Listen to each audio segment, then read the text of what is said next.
What is going on, everyone, and welcome to the Dynasty Pros Fantasy Show, brought to you by DynastyProsFootball.com, your home for everything Dynasty League football. Do us a favor, go check out the website for the latest rankings, Dynasty rankings, IDP rankings, trade values. Follow us on Twitter at DynastyProsFF, and if you like the show, do us a big solid and subscribe to us here on YouTube. So without further ado, I want to introduce everyone. We got a little bit of a full house tonight. So down here, we've got Tim Lazenby. Over here, we've got Doug. There you go. There it is. Doug. like bring my Doug. I'll be your Doug. All right. And down there, we have Tommy Harvey, our regular co-host. Guys, how are we doing tonight? Doing fantastic. Talking football, can't get better. Dynasty football. What a crazy little week 2 we had there, man. I'm still kind of feeling it with my Ravens just choking that game away and giving it away. Tommy, I think you're on cloud 9 with the Cowboys beating the Bengals. Yeah, still the Cowboys. Yeah, whatever. Tim, how'd those Chargers look? Boy, let me tell you. Kansas City is much better than I predicted. But I'll tell you, I sound like a homer. I say that all the time. But, man, if you look at the advanced stats, I mean, LA really deserved that game. So I'm not too upset. They played a good game. I mean, they could have done a couple things differently, obviously. But, yeah, I'm all right with 1-1. It's all right. Yeah, Doug, Denver, bro, what is going on there, man? You go and give all this money to your quarterback, and they can't score a friggin' point, man. What's up? First-year head coach looking like a first-year head coach. A lot of decisions that are questionable. It's been frustrating, but it's fixable things. But, like, at least an ugly win is not taking an L this week. Like, already got one bad loss, and in the division with teams like the Chargers, like the Chiefs, you really don't want to start stacking bad losses early, or else you're just gonna be fighting for a wild card spot in a loaded AFC. So, I think the highly concerned. I think the Raiders have technically been eliminated already, haven't they? that is a bad loss. No matter what happened to the Chargers and Broncos this week, the Raiders letting that game get away is far worse. Yeah, it was. There was some really interesting things and really crummy things that happened. A lot of blown games. Yeah, I absolutely agree. So let's. We've got a packed show tonight, man. We have got a lot of stuff to go over here. A lot of injuries, a lot of stuff to cover. Tonight we're going to cover really our week 2 takeaways, some of our surprises, and a lot of our disappointments. We're going to talk about our post week 2 kind of buys and sells right now in Dynasty. And then we're going to finish up with Tim on some of this week's waiver wire ads. We want to get those claims in tonight before waivers process sometime in the morning. So without further ado, let's get started with one of probably the biggest thing we took out of the weekend. That was Trey Lance, ankle injury, successful surgery. However, he is out for the season. I don't wish anything bad on anyone, and I really wanted to see what Trey Lance has to offer on that football field. But I don't mean any disrespect by this because, I mean, that's a man that got hurt and now he's got to heal. But I think maybe 49ers are probably in better shape having Garoppolo take over versus figuring out what they have in Trey Lance. They might be I don't want to call it a blessing in disguise. Anyone getting hurt is not a blessing at all. But as far as maybe fantasy, for your fantasy teams and maybe just in real life, that team I think is probably in better shape with Garoppolo.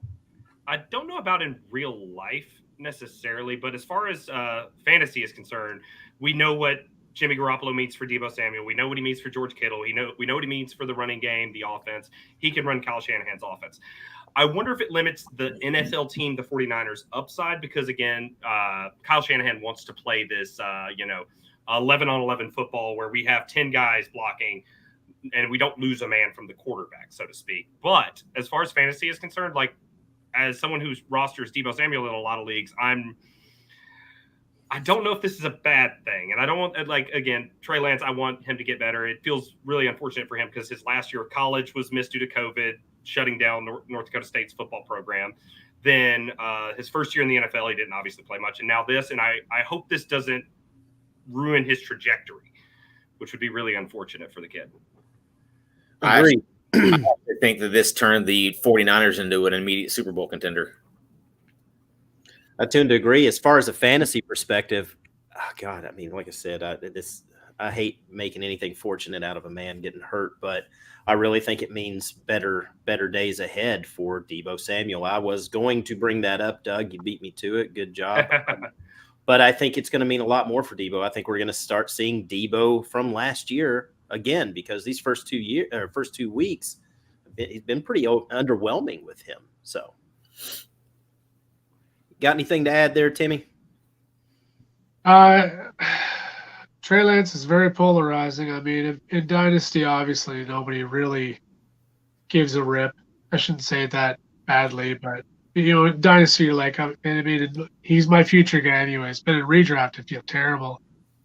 I mean, that he's probably most people's first quarterback.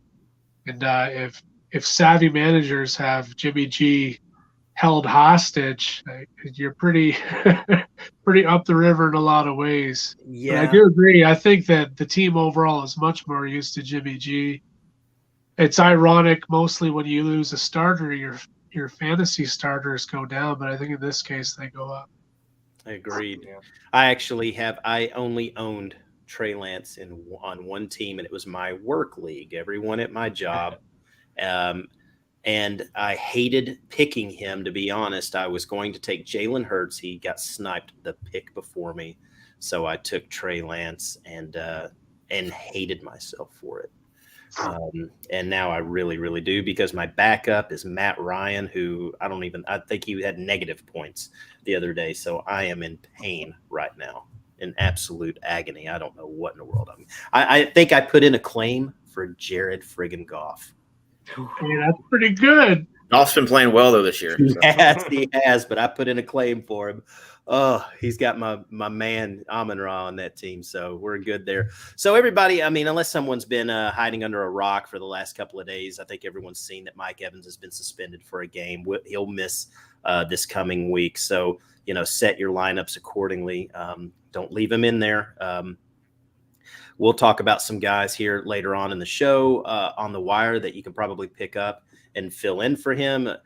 Fortunately, in that same work league with Trey Lance, I have Mike Evans. So I'm having to figure out who I'm going to pick up there, to play there. However, Tampa ended up making a little signing today. I don't know if you guys saw it, but they picked up Cole Beasley. I have been wondering where he was going to go, and there is not a better darn place than Tampa. So I am super excited. I'm not saying he's the next Wes Welker or he's going to be the Julian Edelman, but he's that type of player. And we know Tommy loves those type of guys. So veterans. He loves veterans. Mm-hmm. Any of you guys think you should put in a claim? Go grab him in the morning? I mean, I don't know. If you've got benches, I think you absolutely go and sure. I mean, Tampa has nobody else to throw to right now with Godwin out too. So I just dropped Cole Beasley before this week in a high dollar league I'm in that has extremely deep benches. Like I have 5 or 6 guys that are not on an NFL roster on the back end of this team. And I finally just, bit the bullet, cut him, or I forget who I picked up with the claim or whatever. But then the very next day, someone claimed him but dropped Perriman, and so I don't know what to make of that. So Perriman will probably be a battle on the waiver wire there. So that's going to get a little sloppy and messy. I'm not worried. I have a very good roster on that team. I'm not starting any of that mess. But Cole Beasley, it's going to be the question that's ultimately going to come down to: does he pass the Tom Brady trust check? Because Tom Brady will pick the guys he trusts, and he won't throw the ball elsewhere. He will pepper these. That's why Scotty Miller, who got brought back from the dead last week, was able to make a couple big plays. Tom knows him. Tom trusts him, and he's built a rapport with him in the past, even though he hasn't been in the lineup for a while now. Yeah, Cole Beasley's kind of interesting. If you look at what he did with Josh Allen over the past couple seasons, he is not only usable. He's quite relevant at times. It'll just Mhm. depend whether Tom wants to unleash him sooner than later, right? He's a good slot receiver, very underrated. Well, his last couple of years in Dallas too, he started to become fantasy relevant. Um, I almost wonder if that's because he was with a mobile quarterback. So I don't know how Could be. I don't know how useful he's going to be to Tom Brady. Yeah, we'll see. I mean, I guess we're going to have to see. I don't know if he's going to be rolling out. I mean, he's going to probably have to roll out there some this weekend. I mean, learning the playbook and everything's going to be interesting. But I would imagine a lot of the plays that he's in there, he's going to be in play. As far as the receiving threat. So I'm really interested in seeing it. I picked him up in one league that was weird. It has like no waiver wire, which is kind of weird. It's just like the wild west or something. You just grab people like game day and stuff. So First come, first serve. Playing back in '97. Yeah, it's pretty interesting there. So I think I'm going to be putting in a claim for Cole Beasley in some of those deep leagues that I have. What's the latest, guys, on Michael Pittman and his quad? I mean, is he going to play this weekend or is he going to miss this game against Kansas City? Anybody know? Because right now he is questionable, but there are some reports that he could return this week. If he does return, are we throwing him out? Are we rolling? I mean, I guess you'd have to roll him out there as a lot of people's wide receiver one. I think you need to pay attention to practice reports for the next couple days. That's kind of like if someone doesn't practice Wednesday, I don't freak out about it. Thursday, my ears perk up. If you're not practicing on Friday, then I feel like I can't count on you even if you play on Sunday. So, we're going to have to just monitor this one all week. It's early in the week, so it's hard to get it. And also, I don't think any of us here are doctors. I could be wrong. Please correct me if I am, gentlemen. But it's just going to have to every year, this is what we're doing. We're monitoring injury reports, checking practice reports. And then you don't play a guy on Thursday night because you're sure you've got this guy on Sunday. And then you find out Saturday that he's out. And every week. Tim, I think a dynasty league you and I are in, I roster Michael Pittman. I had to bench him, obviously. I picked up old Ashton Doolin, I believe. Yeah. I rocked him out there, and he put up like 13 or so fantasy points. So I recommend if you are that Pittman owner and Doolin happens to still be on the waiver wire and you could use a little bit of help if you're not loaded, I think he's a sneaky good pickup there. I don't know what you could, let go to get him, but you could probably drop someone that's irrelevant, to kind of hold on to that week 3 win, give you a better chance to win. So maybe drop Paris Campbell for him. Yeah, that's a possibility. It feels like Paris Campbell might be dust. Mm-hmm. So, Tommy, what about Dalton Schultz? I mean, I heard that he could have missed significant time. Now they're saying he may just only miss this week. What's the latest you've seen there? I'm just saying he's doubtful for this week. He's probably week to week. I would assume that they will try to get him to practice later on next week to kind of test it out. But I don't expect him to play this week. Yeah. So, you definitely a lot of people, like I said, a lot of people that drafted Dalton Schultz drafted him as their starter. So I would imagine, I don't think he's playing at all this weekend. So you need to go grab someone, off the wire. If a Hayden Hurst or someone sitting there, maybe even, I don't know about an OJ Howard or anything like that, but there may be. Sorry. No, go ahead. The OJ Howard, the target share is not there. The 2 touchdowns on 2 catches on week 1 convinced the people. Don't do it with OJ Howard. No, I completely agree there. Volume is king. I think people that went and picked him up after this week 1, this time last week, I think you'll be seeing a lot of OJ Howard getting dropped tomorrow as well. So, tight end's always tough because it's talent starved. So if you took Dalton as your big guy, you're going to have to take a dart throw with somebody. Last I read, it's a PCL strain. So I'm with Tommy. I don't believe he's playing this week. Next week after that, perhaps, but you got to put some sort of contingency plan in play. If there happens out, go look at possibly picking up Jake Ferguson on the waiver wire because he'll slide into that spot. And if there is some crazy way in the league that you're in, if Gerald Everett is sitting there, snatch him up, grab him up. That would be a great one. Yeah. And I've seen him sitting in a few places, but not a whole lot. So he may not be available in most leagues. Tommy, you were talking about week to week with Dalton Schultz there. Same thing goes for J.K. Dobbins. Coach John Harbaugh said that he is week to week. He's practicing in full. He is chomping at the bit to get out there. However, Baltimore is they're terrified. I mean, they're just terrified to put him out there and risk further injury. They have New England this week. I'd like to see JK get out there for a couple of plays, but I would not be surprised if they, scratched him. He's a healthy scratch again this week. I don't know if they're going to necessarily need him for Sunday. So anyone that's a Dobbins owner, me, I have him everywhere. This is going to be another week that's frustrating. Even if he is activated, I don't know how much he's going to play. I don't know if any of you guys agree with that, disagree with that, but I just don't see any way where I'm starting J.K. Dobbins in week 3, whether he's activated or not. I'm exactly with you, Bob. Yeah. If he's activated, he may get a handful of touches, but nothing significant. How weird is it a team that scores 38 points in one of the highest total games on the slate yesterday, and none of their running backs are startable?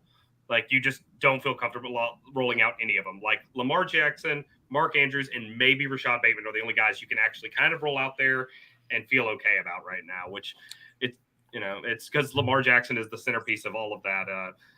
And they've shown they don't need running backs to be successful and score points. So, like, the idea of rushing back J.K. Dobbins when they have bigger goals than winning week 3 in mind, it does make you nervous that even, again, if he's healthy, how many touches are we really talking? Well, I think you got to take in consideration the talent as well. I mean, Kenyon Drake's nothing special. Mike Davis is nothing special as well. Just like last year when they had Latavius Murray and Devontae Freeman. You were hoping one of those guys was going to fall into the end zone and get you touchdowns. And I would think that if you are desperate, absolutely desperate, J.K. Dobbins somehow plays this weekend, you can maybe flex him, because I could see a scenario where maybe he gets some goal line touches and maybe gets in the end zone. And that would be probably the best case scenario whatsoever. Large field GPPs for our DFS players out there, that's where I might attack the Ravens backfield, because you will not have to fight a lot of ownership, and you'll probably leverage against a lot of Lamar owners in DFS. Yeah. Yep. So, guys, I don't know if there's any other really latest news that's come out over the last couple of days that any of you all want to share. That's really about it as far as I'm concerned, the stuff that seemed pretty fantasy relevant to me. So let's move on. Marlon Mack got promoted to the active roster. I saw that. I saw San Francisco super relevant. promoted. Yep. But, yeah, that's about all I can see as far as news that we. Yeah, with Tyrion Davis-Price being out for multiple weeks, they're at the point now where they just need someone out there. Warm bodies. Yeah, exactly. Who knows how long Jeffrey Wilson's going to hold up? So, Jordan Mason, let's go. Yeah. At this point, they should have held on to Trey Sermon. Yeah. We'll see. All right, let's move on to our week 2 takeaways here. Some of our biggest surprises or some of our best performers, whatever we want to call it. What's some guys? Tommy, I'm going to start with you. Who is, what's your takeaway? What's your biggest takeaway from this Sunday and Monday? My boy Tua looked great. Your boy Tua. I told you he was going to be a top 8 quarterback this year. Did you say that? I said that. Okay. Where's the writing? I was on the show last week, actually. So we need receipts. Yeah, I think I was a year too early on Tua. I said he was going to be a stud last year, and I was wrong. Just, I guess, better late than never. But boy, he did look good. He did look good. He threw the ball deep very, very well, which I was really one of my biggest concerns about him. But they are really playing to his strengths, and they are getting the ball in those playmakers, and those playmakers are doing what? Making plays. Torching people over the top. Yeah. So I mean, Tommy, Tua went. Gosh, again, I hate this against my Ravens. He went 36 for 50 with 469 yards. and 6 touchdowns. He did throw a couple of picks, but those 6 touchdowns, I mean, he just blew my guys up, especially in the fourth quarter. Oh, it was a hard watch. It was a hard watch. And, and Tommy, what did Jalen Waddle do, man? He only had 11 catches on 19 targets. That's pretty decent, stat line. 170 plus yards and 2 touchdowns. After what was it, 5 targets in week 1? They were like, we need to make a concentrated effort to get this man the football. Absolutely. Well, they were down. I mean, we'll have to say the whole game they were trailing. So that game script, I mean, they were coming from behind the entire game. They had to throw. So yeah, and Waddle, I watched, watching that game. I mean, they were just he and Tyreek both are just throwing quick little passes, man, throwing screens, just letting these guys get in the open field and do their the extension of the run game. It really, really is, man. It was incredible to watch. A bad offensive line too. Like that offensive line's not good. These screens, these quick hitting plays, it really allows Tua to just get the ball out of his hands so that he's not running for his life back there. If it was bad this year, you should have seen last year. Better does not mean good though. Like they're still 23rd in pass block win rate right now. But I do want to sprinkle a little bit of caution here. The Ravens were dealing with some injuries in the secondary coming into this game. And the one thing that worries me about Tua, a lot of the guys that we have as like top 10 dynasty quarterbacks is because they bring something with their legs. Now, I just don't know how often 6 touchdowns, 469 yards passing is repeatable. Like there are a few guys that do it, but I would temper expectations but he has shown at least he does have a ceiling that he can hit in the air. But like there might be some weeks where Miami is in a tighter game and they just want to run the ball more. They don't necessarily want to air it out, and he's not going to give you the value with his legs. But what's it going to be when he gets 240 and a touchdown, and the game script doesn't go this way? Like, yeah, I mean that's true. Just playing devil's advocate, like I would be excited if I was a Tua manager, but I do think these are things worth considering. That maybe this is obviously if 6 touchdowns would happen every week, that he'd be a Hall of Famer by the end of the season. Yeah, well, I mean, just like Tommy said, Jalen Waddle had 11 catches on 19 targets for 171 yards and a couple of touchdowns. But you know who did better than that? Tyreek. Tyreek had 11 catches, less targets. He did. Tim, what was his stats? What did he put up on Sunday? I don't have it in front of me, but I know he had 11 catches and 2 touchdowns. I think it was 11 on 13, was it? It was. He had 190 yards receiving and 2 touchdowns. Yeah. My gosh, what a day. What a day for those guys. So, you start – I mean, a lot of people had their doubts and had their concerns about Tyreek, and I was one of them. Those doubts are behind me now. Man, I can't believe Kansas City let him go, man. He is an absolute cheat code. He is a weapon. And, Miami has got something going down there, man. They really, really do. All right, let's move on to another stud wide receiver that's just, I think in a couple of years is going to be a star, maybe even sooner than that. And that's Garrett Wilson. Best wide receiver in the draft, in my opinion. I think Tommy, Tim, I think both of you all tend to agree there. Me as well, actually. I think we all do. I mean, he had 8 catches on 14 targets for over 100 yards, and he had 2 touchdowns himself. Doug, you and I were talking on the phone earlier, and we were talking about him, and we had our player comps, and you and I were talking about Stephon Diggs. We were talking about this guy, talking about that guy, and it hit me a little while ago. He looks like Antonio Brown to me. I will take that comp. I will 100% take that comp. Like Tim took a little bit of a breath there. Pretty big. His skill set. My beating heart. Pretty big now. I mean, I'm not saying he's Antonio, but his skill set reminds me of AB so much. Well, you know what AB did? AB did better than anybody was the route running. And I mean, Garrett Wilson's a really good route runner. AB wasn't the fastest, but he'd make you miss because those routes were absolutely perfect. And Garrett Wilson's not the biggest guy, he's not the fastest guy, but he does have that comparison. Well, we'll see. Same thing with Stephon Diggs. Stephon Diggs is one of the best route runners in the league, and he's got fantastic hands. I mean, that's what made me think of, when I watched Garrett Wilson, I was thinking of Stephon Diggs, but I think Garrett Wilson is better with the ball after he catches it than Diggs. And that's what kind of makes me think of someone like Antonio Brown, man. I'll tell you, that guy's special.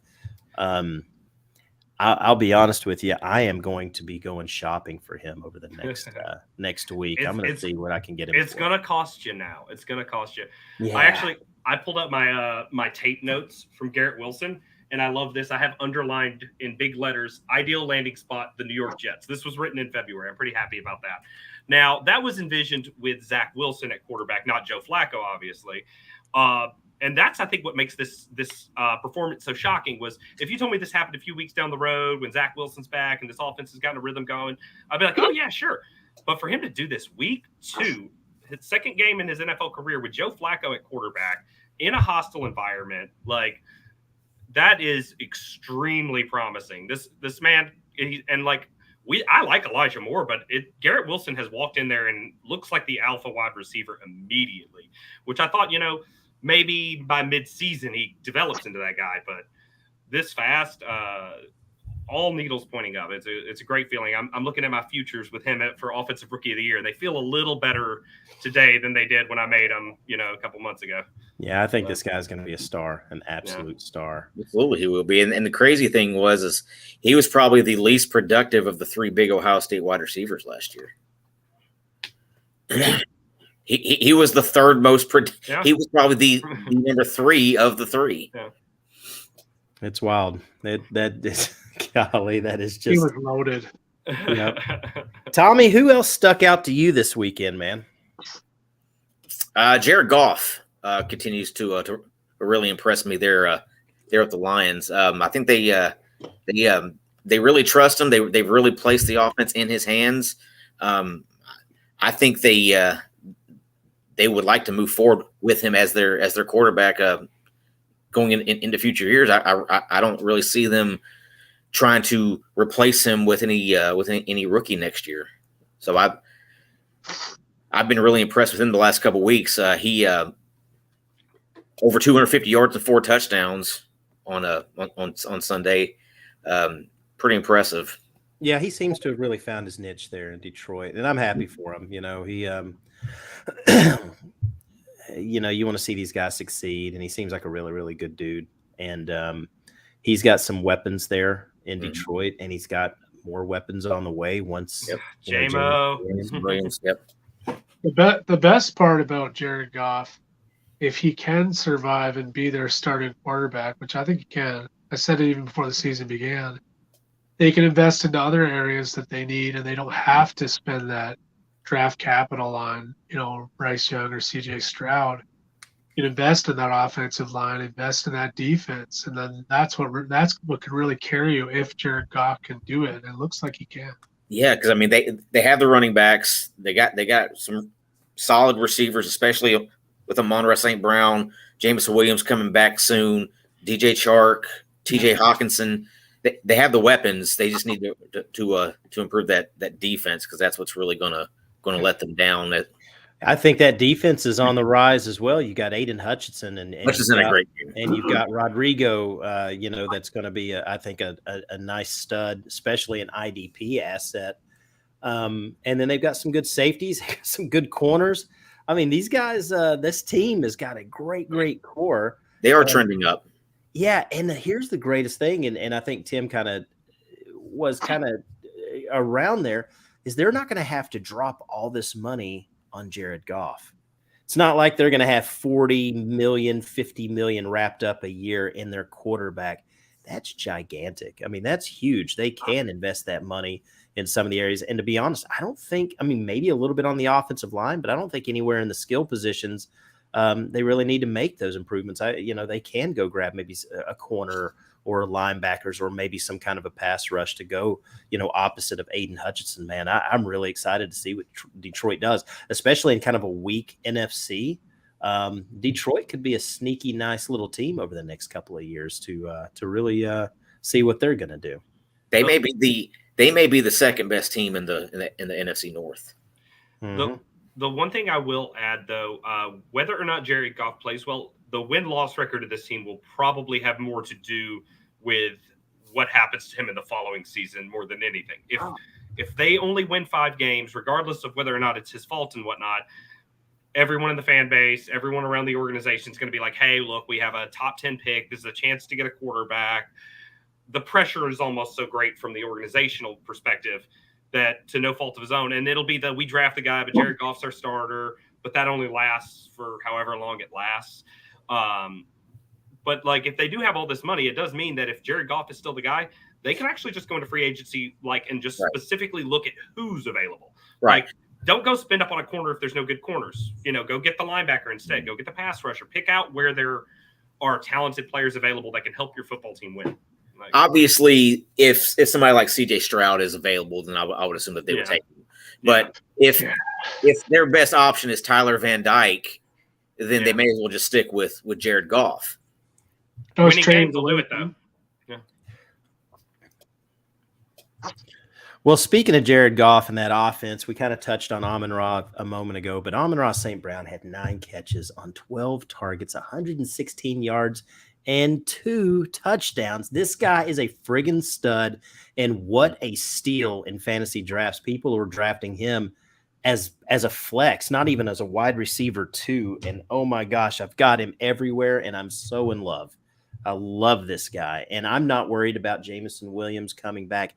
I don't care. I've said it all off season. This is Jared Goff's guy. This is his security blanket. This is his go-to man. I don't see anything changing. I mean, he is a 6, 7, 8 catch a week guy, it seems. And I got a stat on exactly that. He joins company with Michael Thomas and Antonio Brown, 8 straight games with 8 catches or more. You can break it. He can break it. He can become the first one to do it in 9 consecutive games. But right now, his only company is Michael Thomas and Antonio Brown on the run that he's on right now, which is elite company. And Amon-Ra is like a girlfriend in high school. She's real hot. And you're like, oh, this is really good. Then you get to college and you're like, I think we should, test the waters. And then, 2 years later, you're like, God, I miss my girlfriend. She was so hot. What did I do? This is exactly like that, man.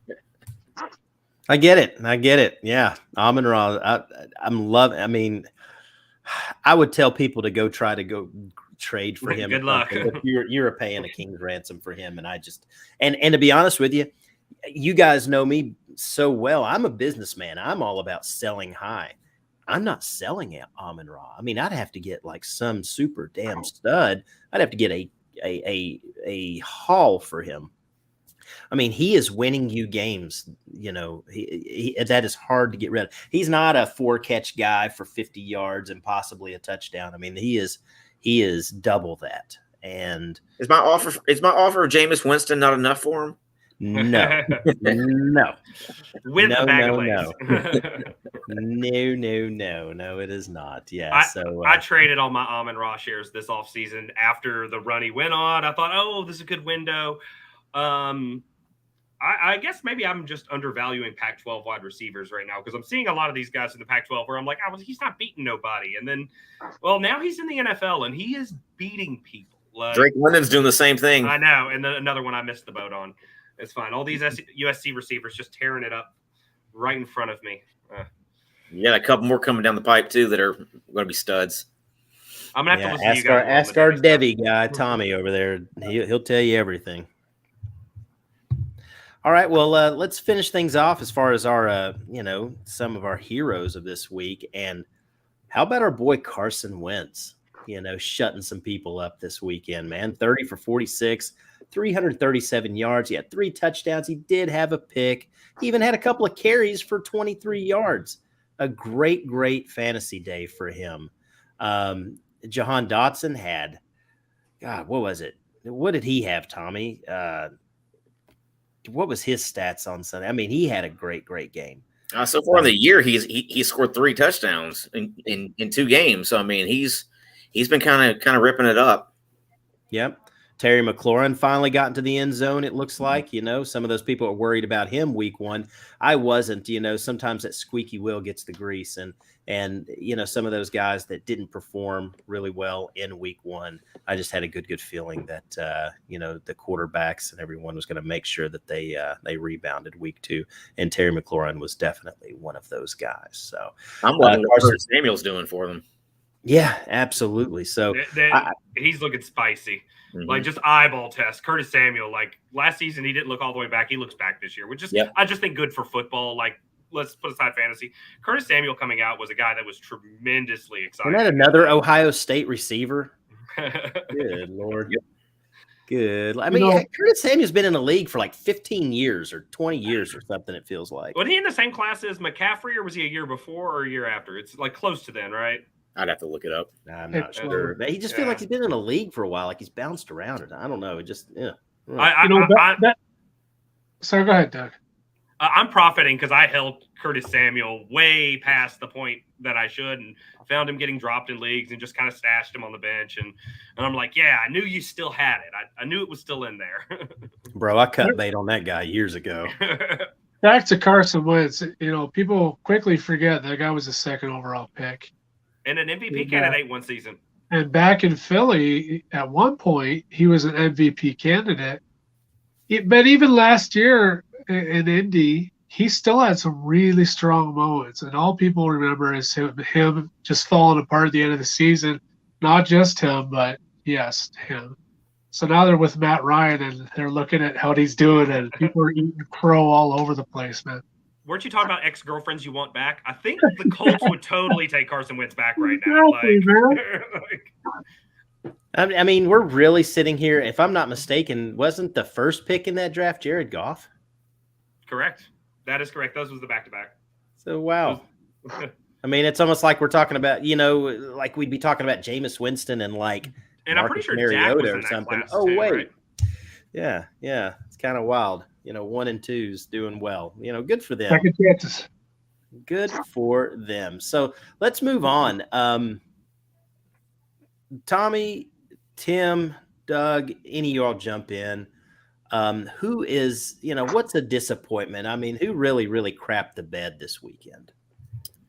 I think you have a couple combinations here. Burrow and Chase. Oh, and then Cousins and Jefferson. They didn't look like either one of those two combinations were in sync at all, and their stat line kind of showed that. I mean, Burrow didn't even throw for 200 yards. Nope, 199. Didn't even throw for 200 yards. He carried the ball a little bit, but dude, I thought they fixed that offensive line there, man. I mean, 6 sacks doesn't really show that, does it? Gosh, how many sacks? I mean, how many times was he sacked? 6 times. Gosh almighty. 13 so far this season, worst in the NFL. Next closest is 10, and that's the Saints. They, I think back to that draft when they didn't take Penei Sewell. Now, obviously, Jamar Chase is a stud. I'm not saying you don't take Jamar Chase there, but when you neglect your offensive line, when you make these premium draft picks, there is a price to pay for your sins. And right now, Joe Burrow is the one paying the price.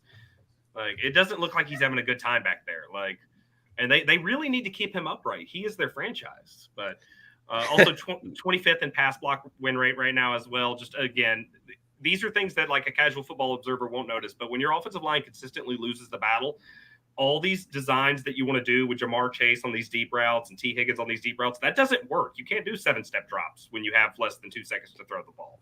Like, it just fundamentally breaks the offense down. Like, yeah, I'm going to see what Burrow has put up.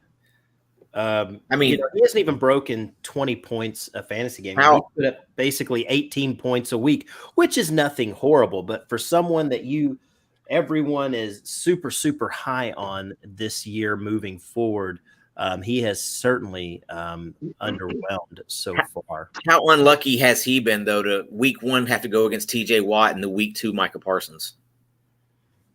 It's true. It's true. That is a tough matchup. Like, TJ Watt followed by Micah Parsons. Like that. And they've got they've got Joe Flacco and the Jets this weekend. So so if they don't get it right this week, then the panic is going to get a lot. All right, louder. so call it right now. Who has the better weekend, Jamar Chase or Garrett Wilson? Ooh. I still bet on Jamar any week. Yeah, you bet on Against anybody. Yeah. I can't bet against him. It's spicy enough to be interesting, but yeah, I think you got to lean Jamar here. I'm gonna go Garrett. I hope you're right. I really hope you're right. Garrett. Why not? The heck with it. Is that because you're still wacko for Flacco? I am. The ghost of Flacco Pass. Yeah. Are the Ravens still paying him money, by the way, Bob? Like, I don't believe so. I think they're done with all that. They're done with all that. Hey, here's a good little question. Are you guys maybe going out there and maybe trying to trade for Burrow right now? You think that'd be a good idea to see if someone would want to maybe sell him at a little bit of a discount? Poking and prodding doesn't hurt. Oh wow! I think it's worth a look. I think you should send something to every Burrow owner in every league you're in and see if they'd be willing to come off the guy. So worst they could say is no. Exactly. So it'd be a guy I think I might look into, seeing if I can maybe get a little bit of a discount. Tommy, you were talking about Kirk Cousins and Justin Jefferson. Man, I was really counting on big things from Justin Jefferson, and it didn't really work out last night. Now, did it? Well, a good thing is with him is that the targets are still there. He had 12 targets. They just couldn't really connect. Mm-hmm. They just seemed out of sync for some reason. So hopefully last night was just kind of just a little bit of an outlier. But I mean, if that happens again, then you may have to start worrying a little bit. But as of right now, I wouldn't worry about it too much. It was just a little bit of a disappointment last night. Kirk Cousins, national TV, never fails. Yep. Or technically always fails. But it's like death and taxes. It's frustrating because I was all in on this on this Vikings offense going into the offseason. We did a auction redraft league, and I paid through the nose to get Justin Jefferson because I just was making the belief that I was like, I think he'll be the highest scoring player in fantasy football this year. With the new offense coming over and him getting to play that Cooper Kupp role, I had much bigger expectations. Another thing we do have to be honest, if we watch the tape, Darius Slay put it on him. Like, I know that Justin Jefferson is a stud, but sometimes a veteran DB just knows how to shut somebody down. Look at Marshawn Lattimore and what he's always done to Mike Evans. Does it mean Mike Evans is a bad wide receiver? No, it means he's got his number. So let's, again, wait one more week before we start, throwing panic signs up. Yeah, I'm not panicking whatsoever when it comes to Justin Jefferson. He's a friggin' stud. He is an elite, top guy to have. Him and Chase by themselves. Tommy said it best. I mean, he still had all the targets and all the opportunities. It just didn't happen. Didn't really work out for him in his favor last night. So, yeah. But I'll tell you another guy I'm kind of worried about though too, man. It's Dalvin. You got to keep Dalvin. That didn't look good last night. Maybe the Eagles are also good. We haven't fully processed that yet, but the Eagles might just be a good football team, like offensively and defensively. Gross. Yeah. Tommy, you're gonna have to admit it, man. The Eagles look good, and in that NFC, man, they're one of the best teams in that whole conference. Well, they still got to deal with the first place New York Giants in that division. Let's not forget about that. Yeah, we'll see how that. The Cowboys will knock them out of first on Monday. So. Ooh. We'll see. We'll see about that. Speaking about of last night, Derrick Henry, guys. I mean, what are we panicking here? Yes, because the Titans suck. They really do. They really do. No, because I have no shares of him, so there's nothing for me to panic about. But yes, if I did have him, I would be a little bit worried because they want to be beating people up and running downhill. That's the between the tackles running back is a lot less intimidating when you're down 41-7. Like it just and also when you have no threat from your quarterback whatsoever, Ryan Tannehill may be the worst starting quarterback in the league. I don't know how much of this is all on Tannehill, though. Ever since Arthur Smith left, he has been a different guy, but also their offensive line has been worse. They've lost a lot of their pass-catching weapons. Last season, I know A.J. Brown came back at the end of the season, but during the season, A.J. Brown was injured for quite a bit of the time. Julio Jones was inactive most of the time for them as well. Derrick Henry was missing for a lot of time as well. When he had Arthur Smith, a good offensive line, I don't think Tannehill's an elite quarterback. I think he's serviceable when you put the conditions around him. But lately, the Titans haven't put good conditions around him, and he's not the guy that'll elevate a football program. But I mean, I'm at this point, I'm kind of wondering if he's going to be the Colts starting quarterback next year when they try another mediocre veteran out. Like, yeah, well, we'll see. I just think the teams are just stacking the box against Derrick Henry. They're like, if we're going to lose, it's going to be. But who's their offensive weapons, though? Who are they throwing deep to? Exactly. That's what I'm saying. They're going to stack the box and say, Ryan Tannehill, you're going to have to beat us with your arm. Well, they can send Treylon Burks deep. He's a good deep threat, and then the intermediate they could throw it to Bobby Trees, but that would be lovely. Again, Tannehill just isn't very good. Yeah. Especially now that he doesn't have very many weapons, he's really exposed. So yeah. And Bob, I want to talk about Indianapolis for my surprise. Go for it. I had them essentially steamrolling their division, and they had a tie against Houston in week 1 where everyone was a little nervous. And then this last week they got shut out against Jacksonville. Now, granted, Jacksonville's not the team they were last year. They did make improvements, but that's still that's as bad of a 2 weeks as they possibly could have had. I know they technically could be 0-2, but 0-1-1 feels really, really close to 0-2. And didn't Jacksonville knock them out of the playoff hunt last year by shutting them out last year in the last game of the season? The reason they got rid of Carson Wentz was that game. I'm worried about all pieces of this team. I mean, Matt Ryan, I cut him loose. I wouldn't have taken him to begin with, but I cut him loose. Jonathan Taylor, he's stuck on your team because you paid a fortune. I mean, a few of us did say you should sell him because you could get just a truckload, but now it's too late. You got to wait for him to wake up. But I'll tell you, the one silver lining is I'm still super high on Michael Pittman Jr. I'm trying to grab that guy with everyone so worried about Indy personally, but the rest of the team is just unusable at this point, for me at least. Taylor had a great game last week. I think this week just the way that the game went, he didn't get a whole lot of touches. Well, they couldn't. No, exactly right. They were down. I mean, they were down the whole game. He couldn't really. They tried to run, but man, it just didn't. I mean, he only had, I think, 9 carries. Yeah. I think he had like 6 points. I think. If you can go get him, if you can go grab him at a discount right now in some of your leagues, snatch him up. Especially if that team has already started like 0-2, if they have a lot of other things going on, they might just literally just throw up the white flag, and then that's the teams you want to find early in the season. The team that, like in your dynasty league, that has said, "Oh, this ain't my year," because they will sell you things that they would have never sold you at prices that like. If you can throw, your 23 first and your 24 first at the wall, and again, worst they say is no, or maybe toss like a Jameson Williams in a first, like towards a team that wants to kind of like look towards a future season, you might get a better bite than you expect. And then you have Jonathan Taylor for the end of the season. Yeah. Doug, while you're talking, give me your disappointment. I think we got one more to go over. I think it's everyone's disappointment that's drafted this guy, and I have never, ever been really sold on this guy. I've always felt that he was just way overrated for fantasy. And you go ahead and spit those facts right now. So I'm really concerned about Kyle Pitts right now. Now, we've alluded to Drake London, who's looked great. And it just feels like they have not been able to get connection going with him. And Arthur Smith was quoted saying, we're not trying to, score fantasy points. We're trying to win games. And I was like, well, you're not doing a very good job of either right now. So, but yeah, only four catches, 38 yards. He's had about 7 targets each game, but just not connecting. And, this was supposed to kind of be the year that we saw him make that elevation, because last year showed us a lot of promise. And, and the term used all offseason, positive touchdown regression. Well, I'm positive I need touchdowns. Yeah. And I'm not getting them from this guy right now. And if you acquired him at any point, he's never been cheap.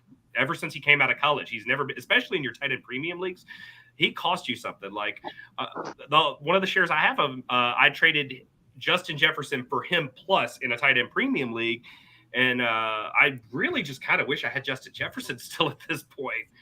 But I was in Tommy and I are in a dynasty league that we've been in for several years, and super flex, including IDPs.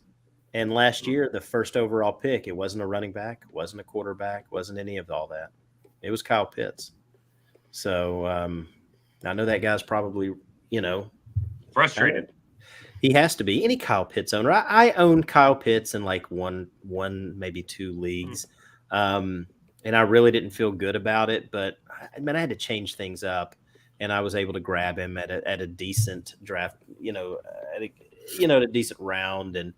But I'm hating it. I'm hating it, man. Like, just have a feeling this guy's just not going to bust loose. I think he's going to lose me more games than he's going to win me. But if you're in Dynasty, just like JT, now's the time. If you are thinking, hey, he's going to come out, now's the time, because owners probably ready to have a fire sale on Pitt. Oh, yeah. For sure. You may be able to get him at the all-time best deal. I mean, you're going to probably get him the This cheapest is maybe deal. the lowest his value's been in his professional career. Has to be. Oh, it is. It definitely Has to be. It has to be. I mean, there are – I think I don't know if I tweeted it the other day or something. I think there are 32 tight ends in fantasy right now that have scored more fantasy points through the first 2 weeks than Kyle Pitts. That's great. Including names like Andrew Beck, Broncos fullback, who's listed as a tight end. And the frustrating part is that you literally just kind of have to roll him out there, because do you have a better option than Kyle Pitts on your roster? Probably not. If you do, then why are you rostering Mark Andrews and Kyle Pitts? But well, I mean, if you got Kyle Pitts and you picked up like a Hayden Hurst or a Gerald Everett, if you grabbed a Gerald Everett, you know what I'm saying? I mean, dude, that's a decision you have to make right now. If I had to choose one of the two going into this Sunday, it's Gerald Everett. I have Kyle Pitts and TJ Hawkinson in one league. It's just the way the draft built to me. Oh, so you're getting any production out of any of your tight ends. Like, two tight end premium league. Those are my 2 tight ends. Honestly, it was like, you take Hawkinson here, or you're going to take this running back who should be going 2 rounds later. Like, you take the value.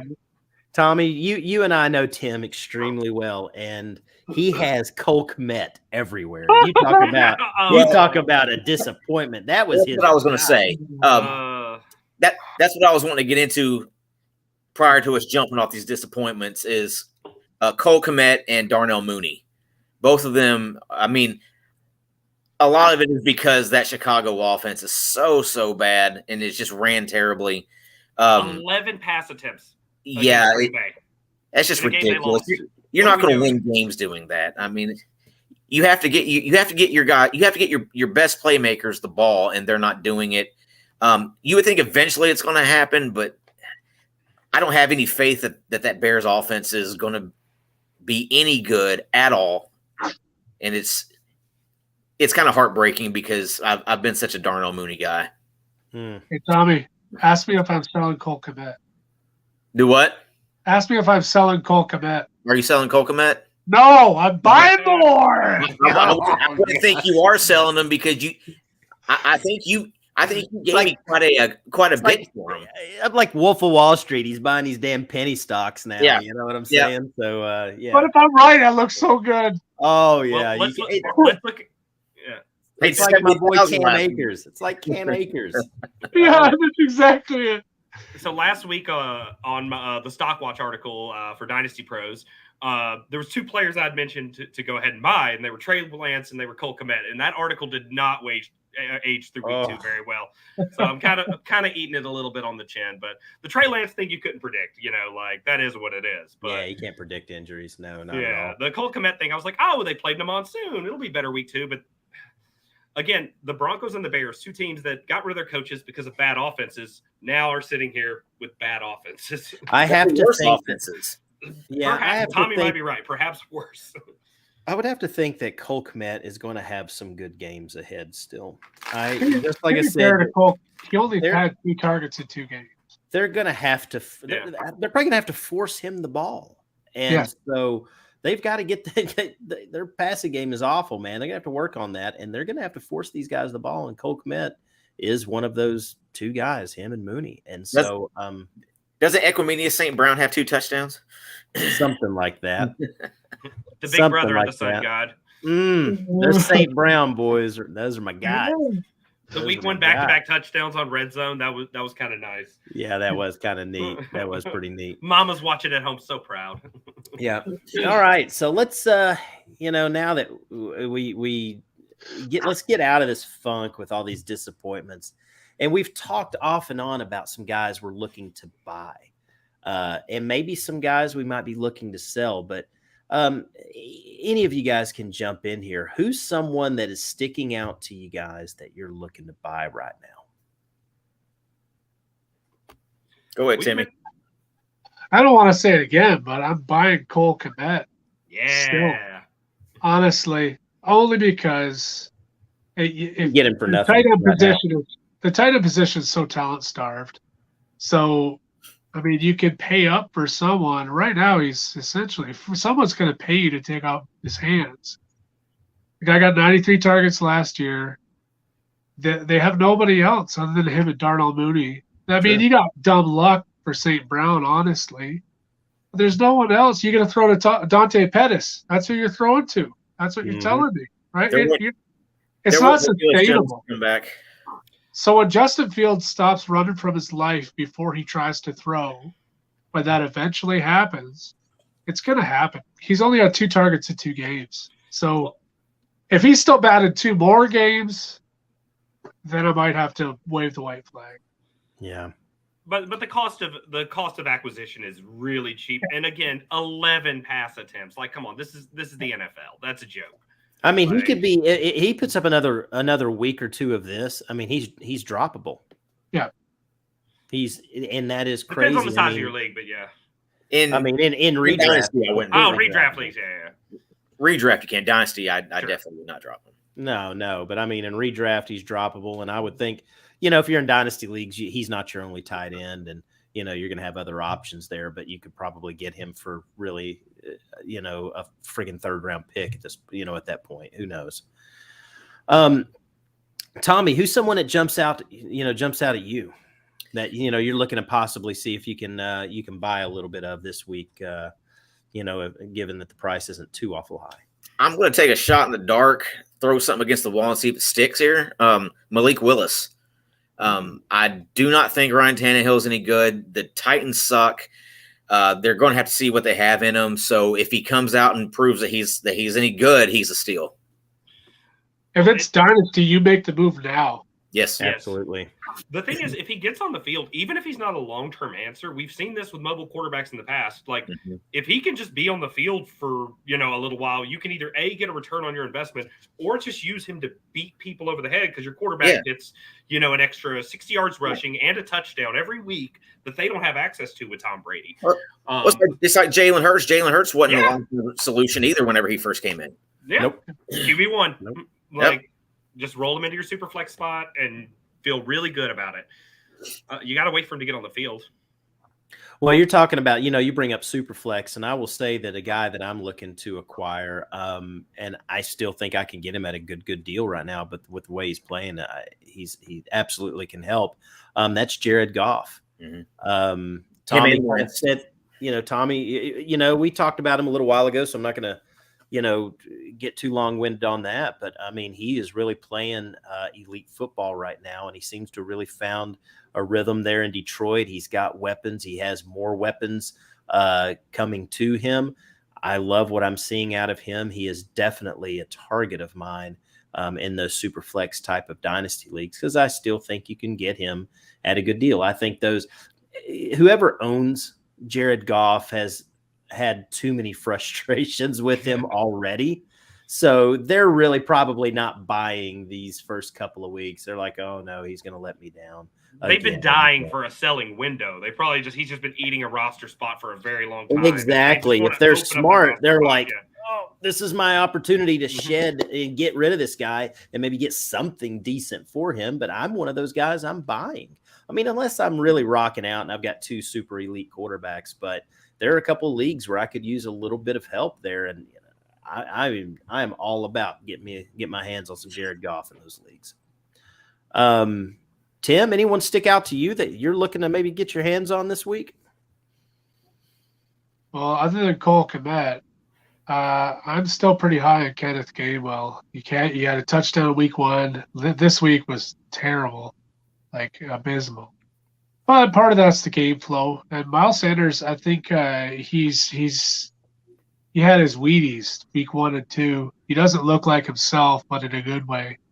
I worry that it's going to wear off and you'll see the same Miles Sanders as you did before. So I'm still looking to try and get Kenneth Gainwell. At least if he has a down week next week and maybe the week after, that dream is dead, just like Cole Kmet. But those are my 2 guys I'm still pounding the salt for. Yeah, I would say another guy to go target. And I mean, this is just silly to even say. If you can get Garrett Wilson, if you can get him, I think you're just paying like way too much for him right now.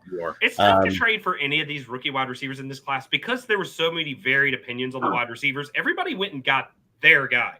I have a bunch of Garrett Wilson shares because he was my wide receiver 1 of the wide receivers in this draft class. And I'm sure you guys do too. In all your dynasty leagues, you probably have gobbled him up in as many. Like, I mean, we had a live in-person dynasty rookie draft for one of my leagues. And I literally just, was doing the draft day thing, Vontae Mack, no matter what. I was like, Garrett Wilson, no matter what. That's I had one draft pick in that draft because I traded away all my late picks. And I was like, I'm going to grab Garrett Wilson and then I'm going to leave.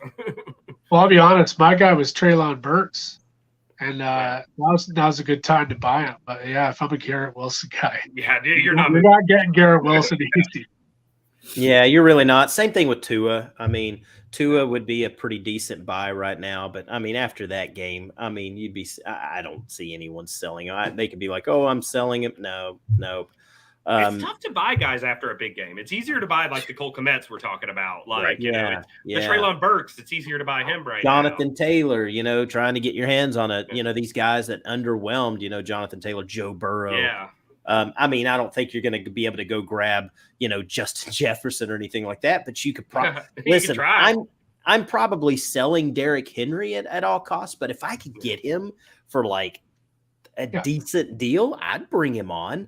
Same thing maybe with Kyle Pitts. If you can get any of these guys, it all depends on the return and the price. Those are guys that have really kind of underwhelmed, but if you can get them at a good deal, man, I mean, they can help your team or at least be depth. I mean, so that's guys. I mean, you don't want to go try and chase, points with Garrett and, someone like Tua because you're just having to pay way too much for them. You want to go do the complete opposite and go get the guys at good deals there. What about you before we move on to some of our sells? Doug, anybody else stick out to you that you might be looking to probably buy if you can get them at a good deal? A nice cheap one to acquire. This is a guy that you could probably just get thrown in on any of the deals that we were talking about from the other guys, and the other owner will just say, sure, whatever, don't care. Eno Benjamin. James Conner was struggling with a little bit with some injuries on Sunday. Him and Darrell Williams but he just looks explosive. He looks spry. His snap shares went up both weeks. And the Cardinals at this point, I know they pulled out a win. I'm not convinced they're actually a good NFL team right now. So I do think that there could be some game scripts. They're playing from behind. He's a great pass catcher. Again, just a flyer that you can pick up real easily. And like right now, yes, hopefully you're not rolling out Eno Benjamin. But when you get into those awkward bye weeks and stuff, just having guys that you can throw into a flex spot in a pinch, especially like I said, when James Conner's a guy that we haven't really seen play a full season. Darrell Williams still has the name value, so people might not be as quick to sell him off. And I think he had a touchdown in the last game as well. But Eno Benjamin, I think, is the guy that'll actually end up playing more of the snaps if James Conner is out, or I think he could even just be the Chase Edmonds role in that offense. Yeah, I was just about to say he's that Chase Edmonds, in that offense. So yeah, that's not bad. Anybody else got anyone? Anybody else got anybody that you're looking to pick up, or are we ready to move on to our sells? Oh, we can move on. All right, let's do it. So let's talk about some of the guys we're looking to maybe see if we can sell now before it's too late. Tommy, who do you have? Anybody you can think of there? Yeah, my main guy's Russell Wilson. I don't like the way he ended in Seattle, and I'm not liking the way he's starting in Denver. A lot of his value was the fact that he could scramble outside the pocket, pick up some yardage, and maybe score a touchdown on the ground. He's not doing that. I think he's ran the ball 3 times so far this year. That's just not going to get it done for me. the issue with Wilson right now, I don't know how much it's Wilson. Like, it feels so much more like the scheme is not working there. In the red zone, they have out of 22 plays run in the red zone, they've thrown it for 18 of them. They just don't really look like a very cohesive sort of game plan right now. And Russell Wilson's numbers are obvious. The first game we were a little bit, like, oh, well, they had 2 fumbles on the goal line because he played well, 340 yards. The second game, much, much more concerning, especially after Judy went out. The offense looked, if Cortland Sutton isn't there, they just didn't really seem to have anything to go on. As much as I am a fan of Russell Wilson, this does not feel like it's going to be a great fantasy season for him. Well, he's already missing Tim Patrick. Now you combine that with Judy going down on Sunday. I don't know how long he'll be out. What was it, a hamstring issue? Is that what he had? Shoulder. Okay. Yeah.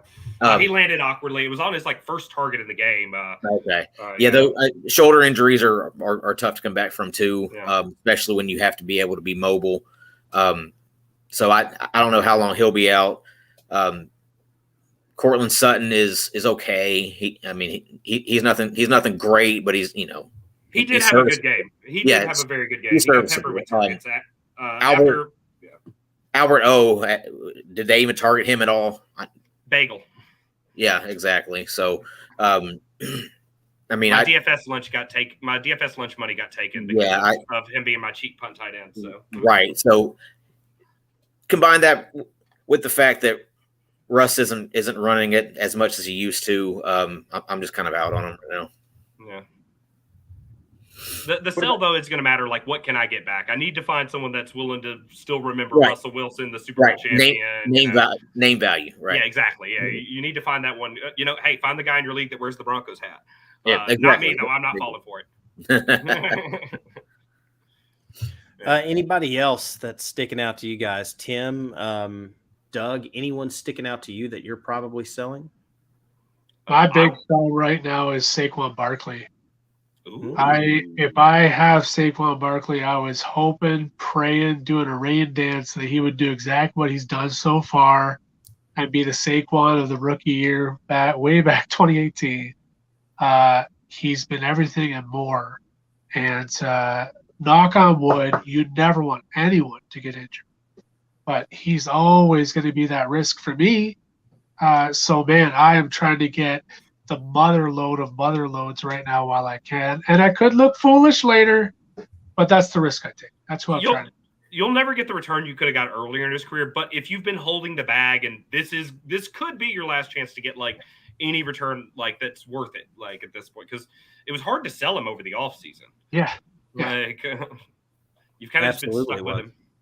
He was someone that had dropped so far in drafts that everyone was looking at him as almost like a potential steal. And I still think it's not someone I'm looking to sell because he did come back down to earth, and I think that he'd be selling. I don't think he'd be selling him for enough right now. I think if I'm a contender, I wouldn't sell. If you're rebuilding, yes, you have to flip now. You've got to move immediately. But again, anybody's available if the price is right. And, if there's somebody that saw these first 2 games and they're like, Saquon's back, here's 3 firsts, then yeah, sure. We'll make it work. But it's same thing with Derrick Henry. I think you're selling Derrick Henry for pennies on the dollar right now. I think, like I said, I would buy him for pennies on the dollar right now. But if I'm looking to sell him, which is completely fine, if you can buy him for pennies on the dollar, like I said, at this moment, and then he has rattles off a couple of good games and he looks like he's back to normal, then I'm probably flipping him again and selling him and making a quick profit on him, So that's something it's not a profit at this point. Right. No, it's not a profit here.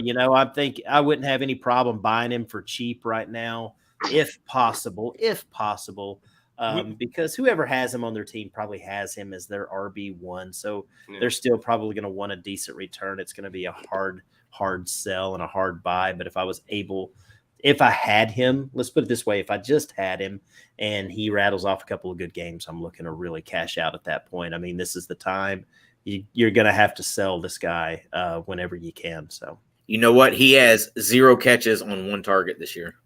Oh, yeah. Well, that's not his game, but that's one more target than I would have expected. Well, Yeah, I mean, exactly. he's actually done fairly decently in seasons when he's had big years with. I mean, I think he's had upwards of 30 receptions. I mean, Well, it's last just year he was getting more involved in the pass catching than like he had in any years before. So a lot of people were kind of hopeful that that'd be back. But I think Tennessee, just because he got hurt last year, they want to use him for the exact number of touches Right. they want to use him for, and they want him to be going downhill. and they brought in Dontrell Hilliard for that pass catching role. And this is like living in Nashville. I have a really close temperature to the Tennessee Titans and everything. And a lot of people here are like frustrated with the offensive play calling, have been since Arthur Smith took the job in Atlanta.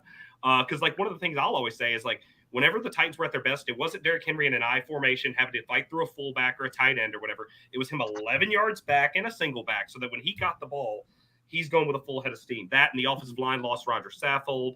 Taylor Lewan has not been the same guy since he's come back from repeated injuries.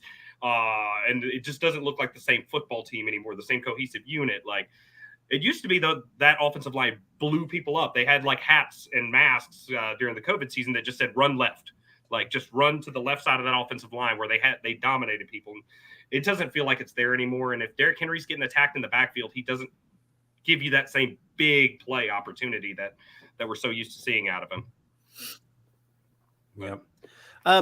Before we move on to our week 3 waiver wire ads here, our recommendations there, Tommy, let me ask you this. Is it time to sell Darrell Henderson? I mean, are you keeping him or you think you're trying to sell him now?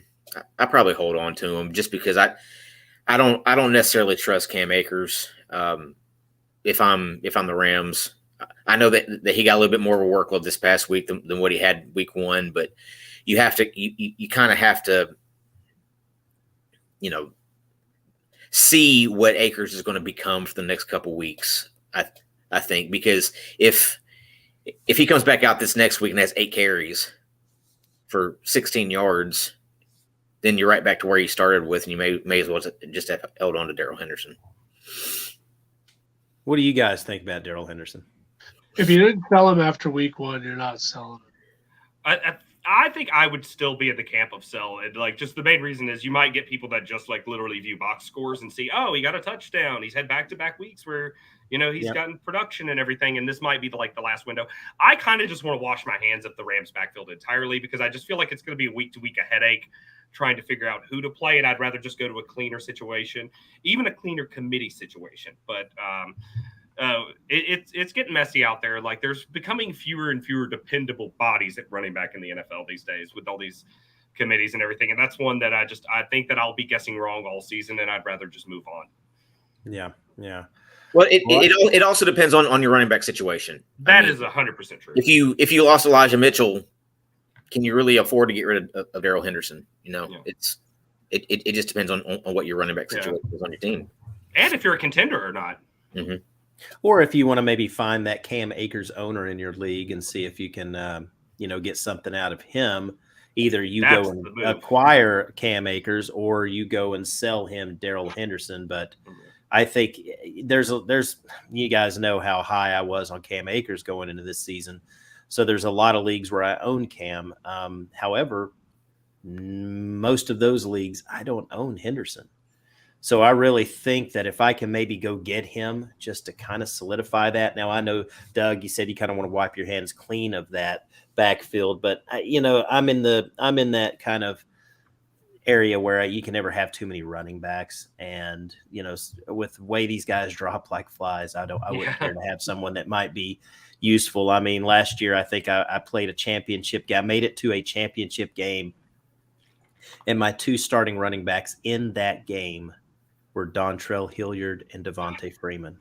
There were some ugly rosters down the stretch of fantasy seasons last year. I mean, I won a championship with Rashad Penny rolling out there, and it was fantastic. I picked him up off of waivers after somebody had rostered him for like 3 straight seasons, finally cut bait, and I just swooped him up off the waivers for the win.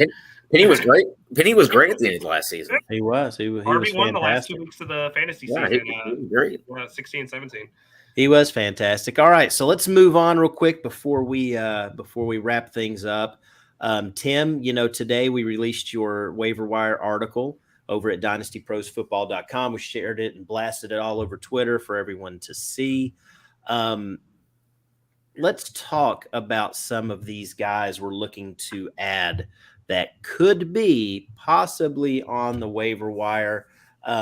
Tim, let's start with running back here, since that's, most case scenarios, the most important position there. Who's someone out to, real quick, that you're looking to pick up? Who's a couple, 2-3 running backs you're looking to grab? So the first name I'll throw out is James Robinson, and I know in a lot of leagues he's probably owned. But there's also quite a few leagues where Travis Etienne was almost, the next baby Jesus himself. And they cut James Robinson loose. Oh, he's injured. He's done. Blah, blah, blah. Well, guess what? Not quite the same. So if he's out there, he's the clear back right now. There's he would be the number one pickup. Pretty if much he's available. He's the number one pickup. Yeah, I mean, and I'd be willing to throw my entire fab at it too. Yeah. He's still not. The split is still there, but I think last week he had 23 carries. Again, I don't have the stats in front of me. It's 23 carries, I think.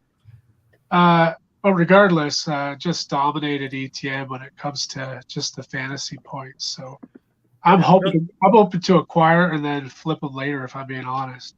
The thing that was really, really, really promising about it was, sorry, too many releases, but the thing that was promising was how explosive he looked just coming off the Achilles injury. This is not something I expected, because we saw Cam Akers in the playoffs last year. Didn't look like he had any burst or any juice. Man, James Robinson looks like the same guy he was pre-injury, and credit to the Jacksonville medical staff. He looks that was the thing that had me convinced that this should be an ETN season. Where it was like, well, it's the first year after an Achilles. Guys don't come back right away from that man's fighting for his job. Yeah, and he's throwing haymakers in that fight. He really, really is. I mean, the guy was a league winner 2 years ago, and he may very well be a league winner again this year. I mean, if you're Jacksonville, are you taking him off the field with how he's looking right now? Nope. No. I'll just move ETN to the slot and try to give him some targets here and there. But if I'm Jacksonville, I'm trying to find a way to get them both on the field at the same time. Exactly. Yep. Move ETN to the slot. Move him around. Get creative. Move to the age of positionless football. I want my best athletes on the field, and James Robinson is one of their best athletes. All right, who's some other running backs we're looking to maybe pick up, maybe put in a claim for tonight? Because the thing that's killing me is we're looking at about 9:00 Eastern time. I haven't eaten. I've got to eat, and then I have to legit come in here, sit down, and go through my million of leagues and make waiver claims and, put my fab and do all this stuff. After this show tonight, I have got a night ahead of me of just putting in claims. So who's some other running backs? And anyone can jump in here. Tim, you're my go-to guy when it comes to waiver wire. Anyone else standing out to you? I mean, did a lot of guys after week 1 drop Tyler Algier? Are they regretting that now? Is that someone maybe we maybe look to put in a claim for and snatch up tomorrow? Oh, for sure. Mm-hmm. It's a 50-50 rush split with Cordell Patterson. Mm-hmm. It's only a matter of time. I mentioned him actually in the week 1 article. He's very much – I would almost rather have him more than James Robinson season long. Right now, Robinson's more appealing, but he's that valuable to me.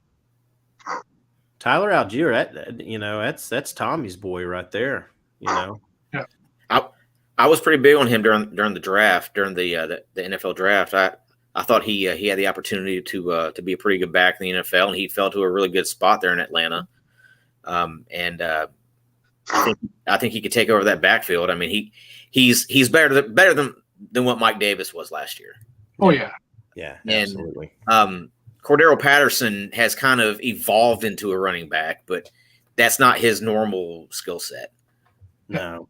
So positionless football, baby. Yeah, Algier is an actual running back who can grind it out, who can run in between the tackles, and I think he'll eventually take over that backfield and get the lion's share of the carries.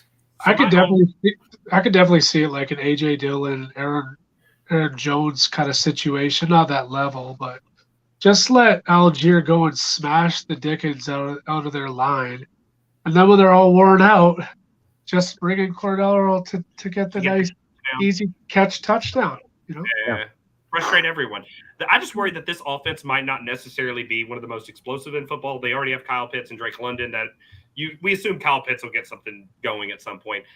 I don't know how much touchdown equity there is, and if they're splitting volume, I'm a little worried about that. So you need to believe that Algier is going to take the bulk of the workload if you want to make this move. Because otherwise you're going to be like doing a split in a bad backfield, which is not where you want to be. So if you are making this move, you've got to believe that Algier is going to be the guy that's getting, at least a 65% like snap share at some point, or at least 65% of the running back touches. The price is right, man. You're only going to spend a couple bucks. That's true. That's true. Mm-hmm. Yeah, you're right. What about Jordan Mason out of San Francisco? Is this a guy we might want to go put our hands on with Davis Price being out and Elijah Mitchell obviously missing some time? Is Mason a guy to go and grab? I mean, or should we? I feel that this week of waiver wires is not very strong. And I don't want to just go spend fab and throw money at players just for the fact that, I want to win. Like, oh, I got this guy and you didn't. Like, I don't want to really put a whole lot There's of money. nothing wrong with being patient for a better spot. There's nothing wrong with that, especially because, some of these guys we're mentioning might be available in some leagues, might not be available in others. Don't just go blow your fab on the first guy that's listed there as waiver pickups. Yeah, just quit chasing points. You can't get those. You can't get those week 2 fantasy points. So don't expect all that. So I'll tell you though, in most leagues, Jordan Mason is going to cost you about $1. Mm-hmm. Everyone spent all their fab on Jeff Wilson Jr. And if you take a look at last week, Terry Davis Price, who nobody picked up, well, not nobody, but you know what I mean.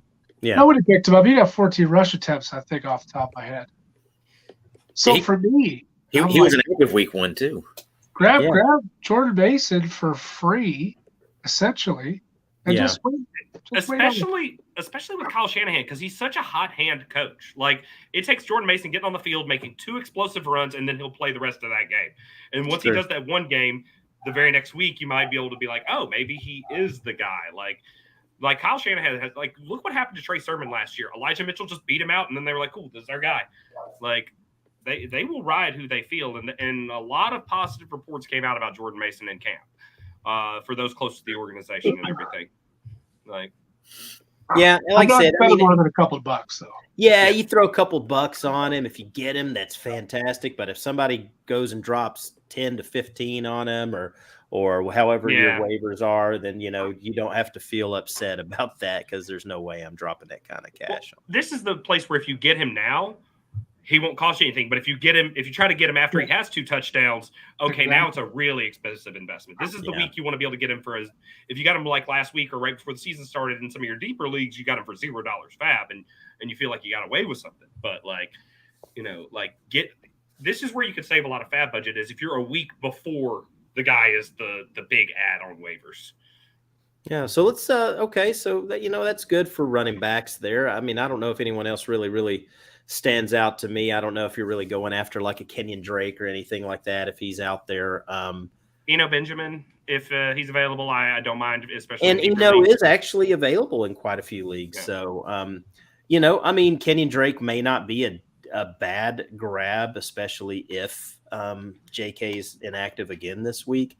I would imagine Baltimore has a pretty decent game against New England. So, we'll see how that goes. But I mean, in those scenarios, I can't see many people at all being desperate for running back help, 3 weeks into the season. So, these guys are just go, put $1 on them or something. If you get them, cool. If not, another name is Marlon Mack. Yeah. Marlon Mack may not be a bad one to grab, but I'll tell you another guy. There's another guy, speaking of the Ravens, that might be able, you might be able to go grab. I mean, probably get him for nothing right now, is Gus Edwards.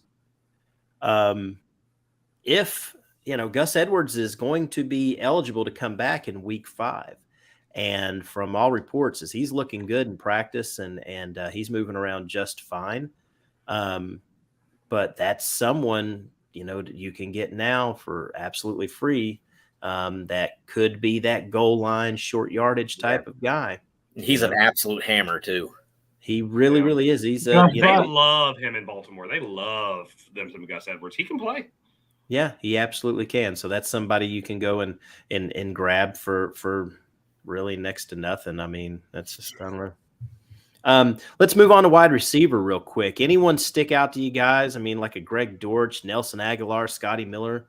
I mean, I don't imagine Curtis Samuel is going to be on a waiver wire, but Sterling Shepard sure is. Any of these guys to you all? I mean, does it, Cole Beasley, any of these guys stand out to you all that you're maybe going to, trying to put in a claim for? If Curtis Samuel is out there, I'm blowing a ton of my fab. Oh, absolutely.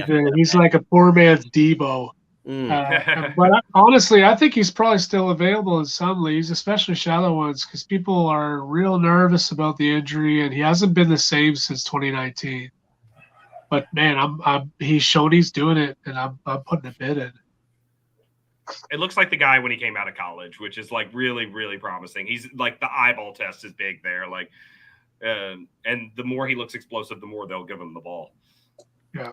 Yeah. A guy I'm looking at, that I possibly wouldn't be opposed to maybe putting on my roster is Nelson Aguilar. I mean, he's available in a lot of waiver wires, and New England looks like they're going to be playing from behind more than they'd like, and they have to throw the ball. And I mean, obviously, Jacoby Myers seems like he's kind of the go-to guy there. He's their little PPR, little slot guy. But Nelson Aguilar had a very solid season last year, and he had a heck of a game on Sunday. And so I think you can expect more of the same, throughout the whole season. He's someone that I actually wouldn't mind maybe going and putting a dollar or two on tomorrow or tonight to see. Especially in some of these leagues. I mean, there's leagues where you might, be missing Mike Evans. So you could probably use that. You may be missing Chris Godwin.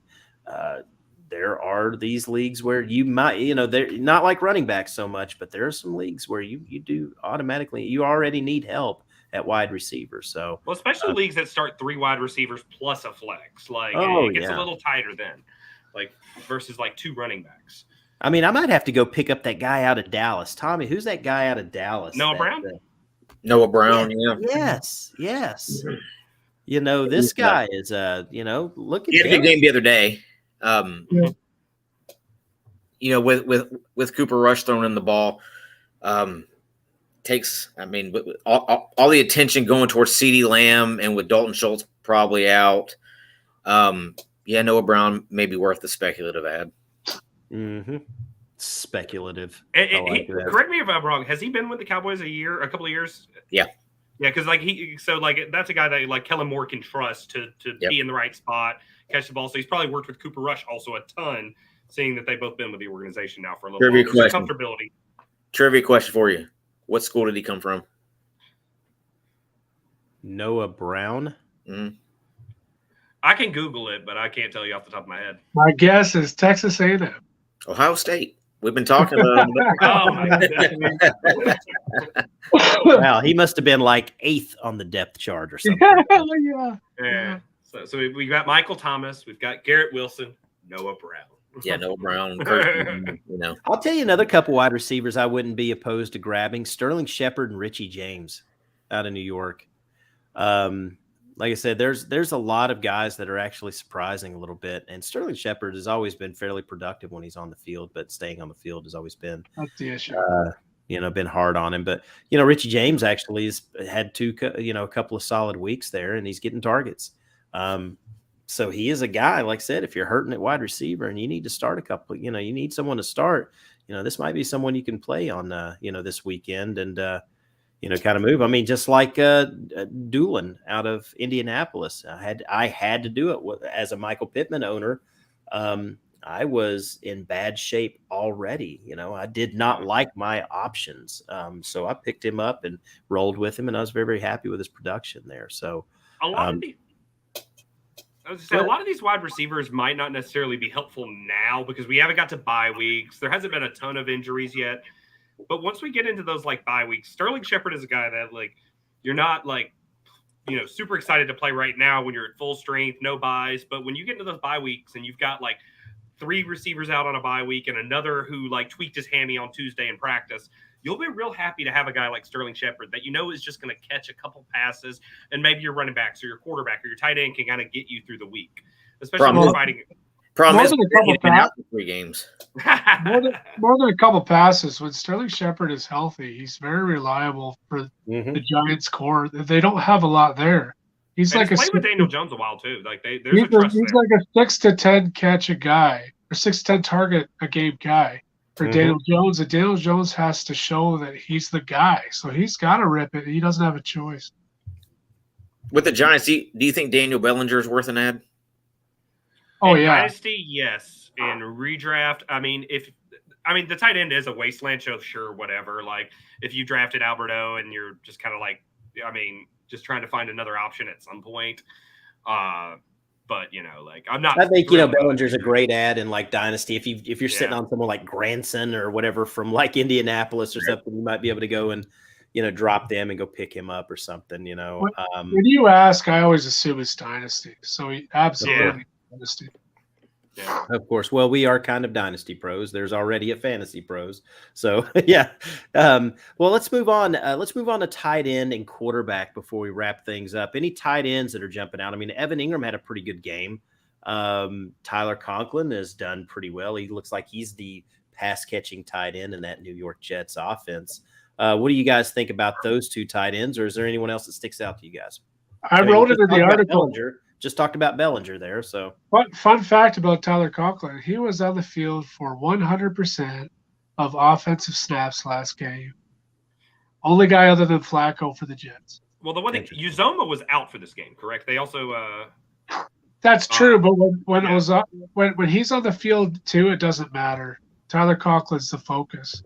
I forget what he had exactly, but his targets are way higher than even I anticipated. I thought CJ would be way more involved, but he's really not.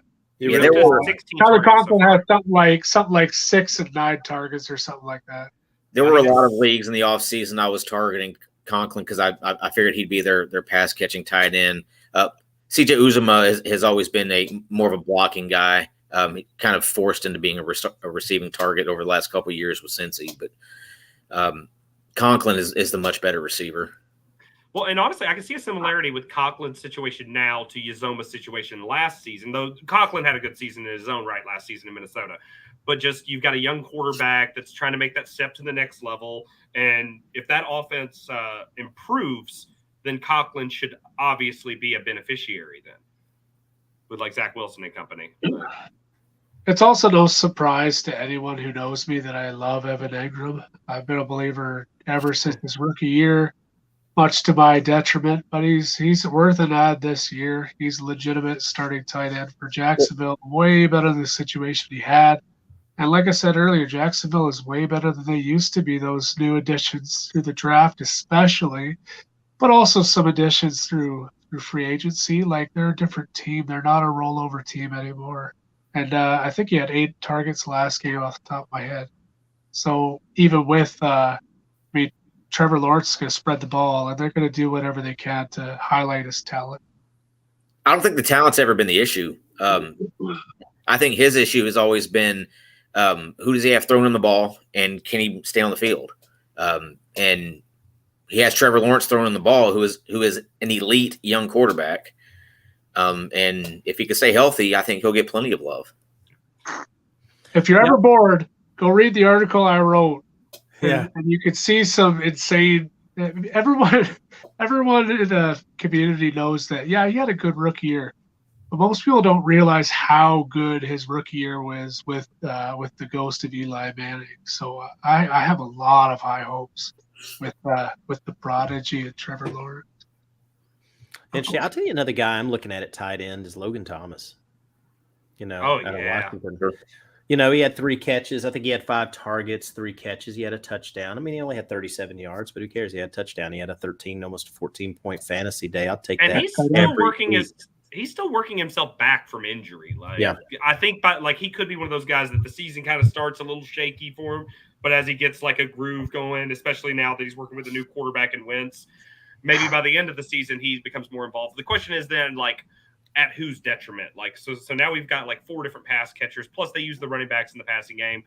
And Carson Wentz can support multiple fantasy relevant receivers, but like the question is, who do we think is going to be the odd man out? I do think Logan Thomas is worth a worthwhile add though, because he has shown in the past he can be very relevant at a tight end position that is mostly a wasteland if you don't have one of the elite options. I think he would be a perfect target for those Cole Kmet owners. There you go. Another one for you. We mentioned him earlier, but if you're a Dalton Schultz owner, go look at Jake Ferguson. He'll probably slide right into that Dalton Schultz role this week. You know, Isaiah Likely of the Baltimore Ravens. I mean, he's sneaky. He did not have a very good week one whatsoever. He got a handful of targets, but they did a little bit different scheming this week, and they got him the ball a little bit. He really, really looks like the third receiving option in Baltimore. I mean, some people are, talking about Devin Duvernay, and he had a fantastic week one and returned. He's got a concussion. Exactly. But I think as the season goes along, Isaiah Likely is getting more and more targets. He's a playmaker. He is everything that you hope Kyle Pitts could be. So. Bold. Yeah. Anyways, well, before we wrap it up, let's move on to quarterback real quick. Let's mention some quarterbacks. Obviously, if you're a Trey Lance owner, you're probably taking a look at Jimmy Garoppolo. I know I sure as heck am. I'm big on Jared Goff. Any other quarterbacks you guys are looking at that could be out there? I mean, if Carson Wentz is out there, maybe. I mean, if he's available, and he is in a lot of leagues because they cut him loose because of the injury. Mm-hmm. But if he's available in leagues, man, I'm throwing a lot of fab to get Zach Wilson back. He's not even ready yet, but by the time he's ready, the guy who has thrown balls to Garrett Wilson will be gone, right? He's got a great receiving trio, and he's got Breece Hall. That team is very much improved from last year. So yeah, if I get him, man, I'm trying my darndest to get him. Whoever's throwing the ball to Braxton Berrios has value to me. So the conversation with quarterbacks is so context dependent. Like in a Superflex Dynasty League, none of these guys are available. No, none of them. You've already missed the boat on that. But in like a redraft league, he has mentioned Tim mentioned a couple good names there for sure. If you're in a one quarterback league. If you're in a one quarterback league, a lot of these guys are available. Yeah. Even in Dynasty, one QB, sometimes Wilson is there. Yeah, like Wilson would be one I would love to target because you give yourself a true ceiling. And if you need to just put a Band-Aid on for a couple of weeks, you can go get like a Jacoby Brissett, a Joe Flacco as the literal handcuff. Just somebody just kind of like maybe just give me some amount of points until because then if I can find a way to tread water, get a couple of wins, get to the playoffs, and Zach Wilson has that, that upward rise that we sometimes see in second year quarterbacks towards the end of the season, then I may end up kind of hoodwinking myself into, being relevant in the playoffs versus not having a quarterback that can, get me to that next level. Yeah, I know right before Tommy and I went up to the Fantasy Football Expo last month, I made a kind of a big deal in a dynasty league, long time dynasty league, where I traded Russell Wilson. And I didn't know how much I was going to regret it, but I traded him for 3 players. I got Zach Wilson, Cam Akers, and Michael Thomas. After we were at the Expo when Zach Wilson went down, and I thought, oh my gosh, I'm hurting now. But I was like, don't matter. I've got my boy Cam Akers. He's going to be a superstar this year. He's going to be I was sitting there with a beer in my hand talking about how great of a season Zach Wilson's about to have. And they were like, you do know he got hurt today. And I'm like, what now? Yeah. You got what now? And everybody immediately was saying torn ACL. And this is why we yeah. This is why we shouldn't play doctor from the replay. Oh, it looked like an ACL all day. It had no non-contact, and then you just see him immediately give up on the play. Done. I was like, oh, not like this. The guy that traded him to me, I didn't even know. I got a text from him. He was like, haha, good luck with Wilson. I'm like, is he talking about Russell Wilson? I mean, what is he talking about? Then I look up, and everybody's chattering at the Expo like, oh, man, dude, Garrett Wilson or Zach Wilson just went down. So, yeah. At least you got Michael Thomas out of the deal. Yeah. I did The get that. resurgence of Michael Thomas. I did get that, and I'm still working on a trade with Tommy as far as Zach Wilson goes, because Tommy does love him some Zach Wilson. I will get him from you one day. Hey, listen, man, we can do it straight up right now for Do it on air. we can do it. We can do it straight up. I'll give you Zach Wilson for Kirk Cousins.